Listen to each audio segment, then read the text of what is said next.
श्री हरि विष्णु की जय। वैशाख मास की कृष्ण पक्ष की वरूथनी एकादशी का महात्म्य।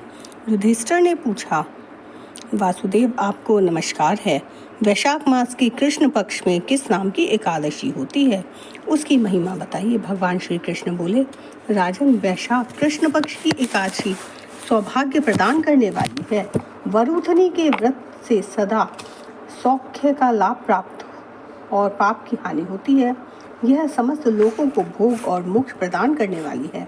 वरूथनी के ही व्रत से मानधाता और धुंधमार आदि अन्य अनेक राजा स्वर्गलोक को प्राप्त हुए हैं।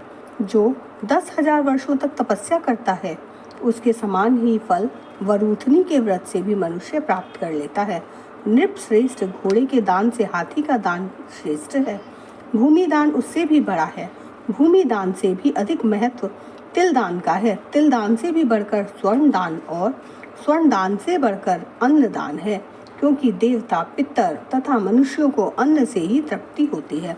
विद्वान पुरुषों ने कन्यादान को भी अन्नदान के ही समान बताया है। कन्यादान के तुल्य ही धेनु का दान है। यह साक्षात भगवान का कथन है। ऊपर बताए हुए सब दानों में सबसे बड़ा विद्यादान है। मनुष्य वरूथनी एकादशी का व्रत करके विद्यादान का भी फल प्राप्त कर लेता है।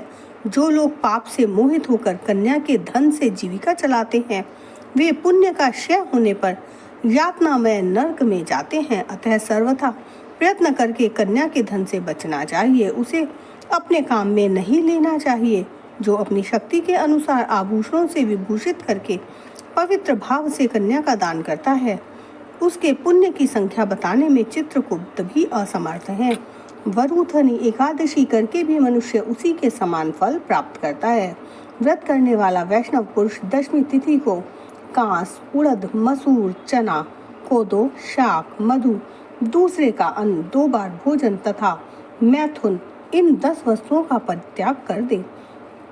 एकादशी को जुआ खेलना, नींद लेना, पान खाना, दातुन करना, दूसरों की निंदा करना, चुगली खाना, चोरी, हिंसा, मैथुन, क्रोध तथा असत्य भाषण, इन 11 बातों को त्याग दें।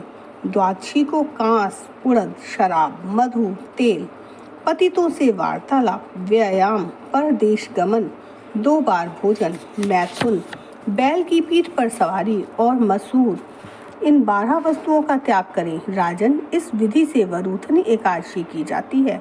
रात को जागरण करके जो भगवान मधुसूदन का पूजन करते हैं, वे सब पापों से मुक्त हो परम गति को प्राप्त होते हैं। अतः पाप भीरू मनुष्यों को पूर्ण प्रयत्न करके इस एकादशी का व्रत करना चाहिए। यमराज से डरने वाला मनुष्य अवश्य वरूथनी का व्रत करे। राजन, इसके पढ़ने और सुनने से सहस्त्र गोदान का फल मिलता है और मनुष्य सब पापों से मुक्त होकर विष्णु लोक में प्रतिष्ठित होता है। बोलो जय श्री हरि विष्णु की जय। जय श्री एकादशी महारानी की जय।